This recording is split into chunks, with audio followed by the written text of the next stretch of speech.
নমস্কার বন্ধুরা, আজকে আমি হাঁসের ডিমের রেসিপি বা হাঁসের ডিম কষা রেসিপি আপনাদের সাথে শেয়ার করব।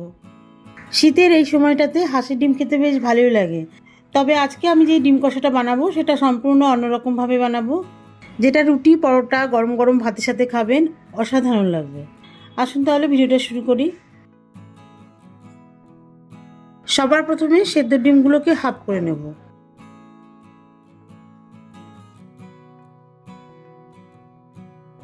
ডিমগুলোকে হাফ বয়েল করতে হবে, নয়তো হাফ করার সময় কুসুমটা বেরিয়ে যেতে পারে।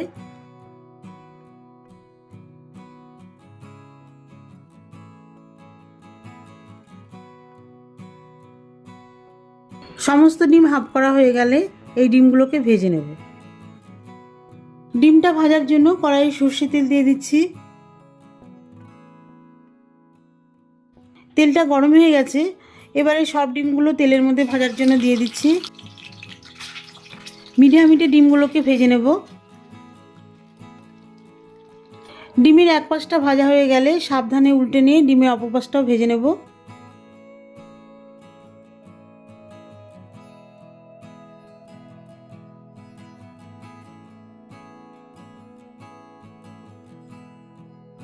এইভাবে সমস্ত ডিমগুলো হালকা ভাজা হয়ে গেলে ডিমগুলোকে তুলে নিচ্ছি।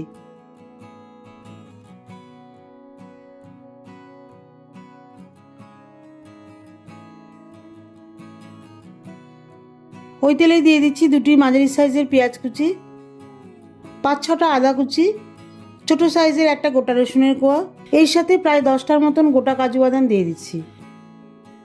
আর পেঁয়াজ আদা এগুলোকে আমি খুব একটা সরু করে কাটিনি, একটু মোটা কুচি করেই কেটেছি, কারণ এইগুলোকে হালকা ভেজে নেওয়ার পরে এইসব মশলার একটা পেস্ট বানাবো।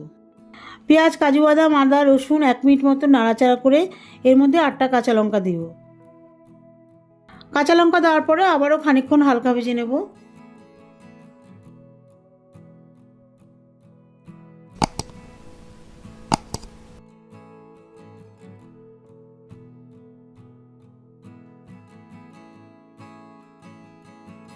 এই সবগুলো হালকা ভাজা হয়ে গেছে, এবারে গ্যাস অফ করে দিচ্ছি।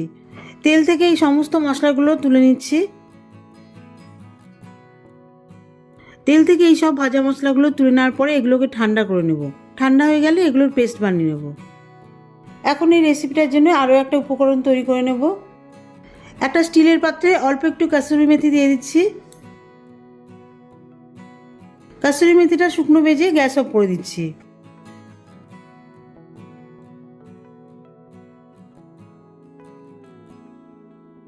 এই কাসুরি মেথিটাকে ঠান্ডা হয়ে গেলে গুঁড়ো করে নেব। কাসুরি মেথি ভেজে নেওয়ার পরে কড়াইটা আবার ওভেনে বসিয়ে দিয়েছি। ডিম ভাজার যে তেলটা আছে ওর মধ্যে আবারও অল্প একটু তেল দিয়ে দিচ্ছি। তেলটা গরম হয়ে গেলে এর মধ্যে কিছু গোটা মশলা ফোড়ন দিয়ে দেবো। 1/2 চা চামচ মতন গোটা জিরে, ছোট্ট এক টুকরো দারচিনি স্টিক আর 4-5টা এলাচ ফোড়ন দিয়ে দিচ্ছি।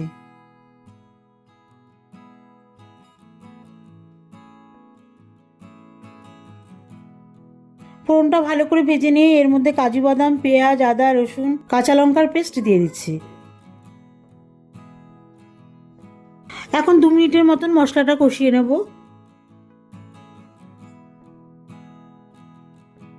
মশলাটা তেলের মধ্যে খানিকটা কষিয়ে নেওয়ার পরে মশলার জলটা দিয়ে দেব। এর সাথে কিছু গুঁড়ো মশলা অ্যাড করব। 1 চা চামচের মতন হলুদ গুঁড়ো, প্রায় 1 চামচের মতন জিরে গুঁড়ো, ধনে গুঁড়ো দিয়ে দেবো। এর সাথে খুব সামান্য পরিমাণ জল দিয়ে মশলাটা ভালোভাবে কষিয়ে নেব। মশলাটা কষানোর সময় অনবরত নাড়তে হবে যতক্ষণ না মশলা থেকে তেল বের হয়।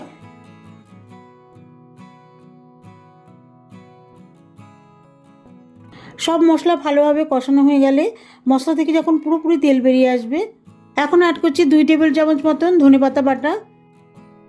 এটা দিলে গ্রেভির মধ্যে একটা অন্যরকম স্বাদ আসবে, গ্রেভিতে একটা নতুনত্ব স্বাদ আসবে।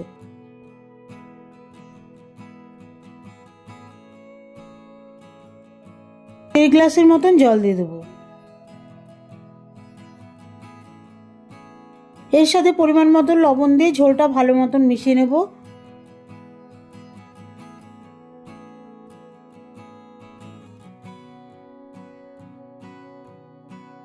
এরপর ভাজা ডিমগুলো দিয়ে দেবো।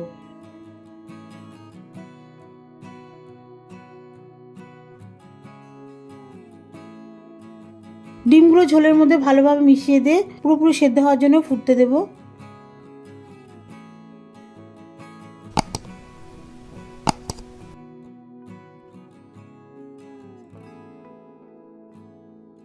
পাঁচ মিনিট ধরে ডিমটা ঝোলের মধ্যে বেশ ভালোভাবে ফুটিয়ে নিয়েছি।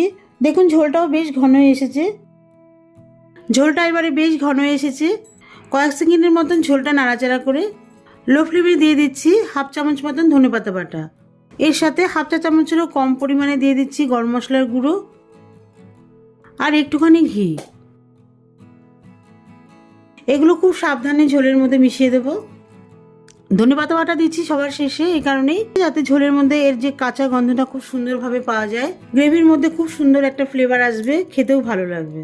ঘি আর গরম মশলার জন্য গ্রেভিটার মধ্যে তো আলাদাই স্বাদ লাগবে। লো হিটে ঘি আর গরম মশলাগুলো ভালোভাবে মিশিয়ে দিয়ে 1 মিনিট মতন ফুটিয়ে গ্যাস অফ করে দিয়ে ঢাকা দিয়ে দেবো।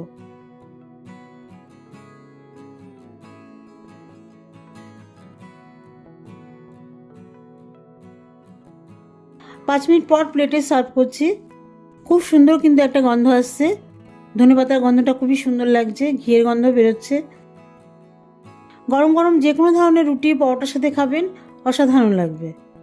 দেখা হবে পরবর্তী ভিডিওতে নতুন কোনো রেসিপি নিয়ে। ভালো থাকবেন, সুস্থ থাকবেন আর আমার চ্যানেলটিকে লাইক, কমেন্ট ও সাবস্ক্রাইব করে আমার পাশে থাকবেন।